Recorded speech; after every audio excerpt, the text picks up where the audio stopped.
Right the electronic configuration of magnesium, nitrogen, silicon and phosphorus. ठीक है, सबसे पहले हम मैग्नीशियम की इलेक्ट्रॉनिक कन्फिग्रेशन लिखते हैं। ठीक है, मैग्नीशियम का हमारे पास एटॉमिक नंबर क्या है 12 और एटॉमिक मास क्या है 24। ठीक है, अब किसी भी एलिमेंट की इलेक्ट्रॉनिक कन्फिग्रेशन लिखने के लिए हमें उस एलिमेंट का एटॉमिक नंबर चाहिए होता है। ठीक है, जैसा कि मैंने आपसे कहा कि किसी भी एलिमेंट की इलेक्ट्रॉनिक कन्फिग्रेशन लिखने के लिए हमें उस एलिमेंट का एटॉमिक नंबर चाहिए होता है। ठीक है, तो मैंने इन तमाम एलिमेंट्स के एटॉमिक नंबर यहाँ पर लिख लिए हैं। देखें, मैंने आपसे कहा था कि किसी भी एलिमेंट के नीचे उसका एटॉमिक नंबर गिवन होता है और ऊपर उसका मास नंबर गिवन होता है। ठीक है, तो मैग्नीशियम का एटॉमिक नंबर है 12, नाइट्रोजन का इसी तरह से एटॉमिक नंबर है 7, सिलिकॉन का एटॉमिक नंबर है 14 और फास्फोरस का एटॉमिक नंबर है 15। सॉरी, ये 15 है।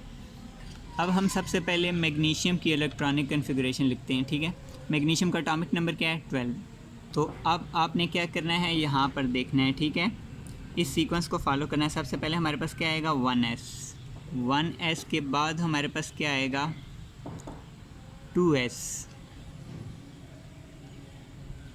देन उसके बाद हमारे पास क्या आएगा 2p and 3s, 2p and 3s। ठीक है, उसके बाद हमारे पास क्या आएगा 3p एंड 4s।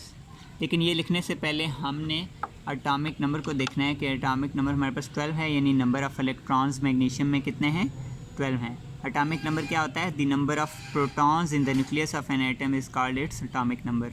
ठीक है, और किसी भी एटम के न्यूक्लियस के अंदर जितने नंबर ऑफ़ प्रोटॉन्स होते हैं उतने ही नंबर ऑफ़ इलेक्ट्रॉन्स होते हैं। ठीक है, तो एटॉमिक नंबर 12 है। इसका मतलब है इस मैग्नीशियम के अंदर, मैग्नीशियम एटम के अंदर 12 ही प्रोटॉन्स हैं और 12 ही इलेक्ट्रॉन्स हैं। ठीक है, अब देखें, जैसा कि हमने यहाँ पर पढ़ा कि हमारे पास एस सब शेल के अंदर maximum 2 number of electrons accommodate करते हैं, पी सब शेल के अंदर maximum number of 6 electrons accommodate करते हैं। इसी तरह से हमारे पास डी सब शेल के अंदर maximum number of 10 electrons accommodate करते हैं और एफ सब शेल के अंदर हमारे पास maximum number of 14 electrons accommodate करते हैं।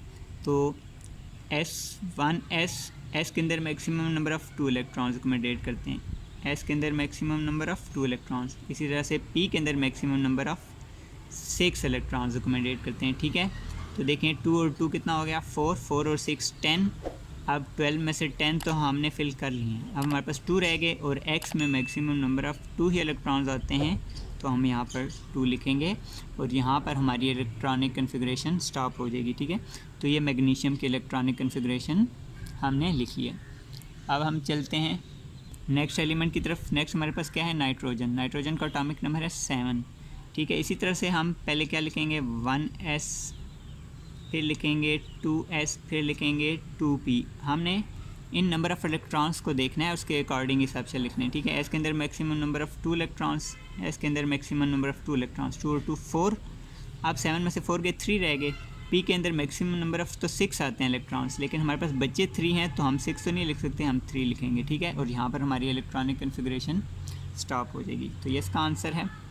इसी तरह से नेक्स्ट एलिमेंट है हमारे पास सिलिकॉन। सिलिकॉन का एटॉमिक नंबर है 14।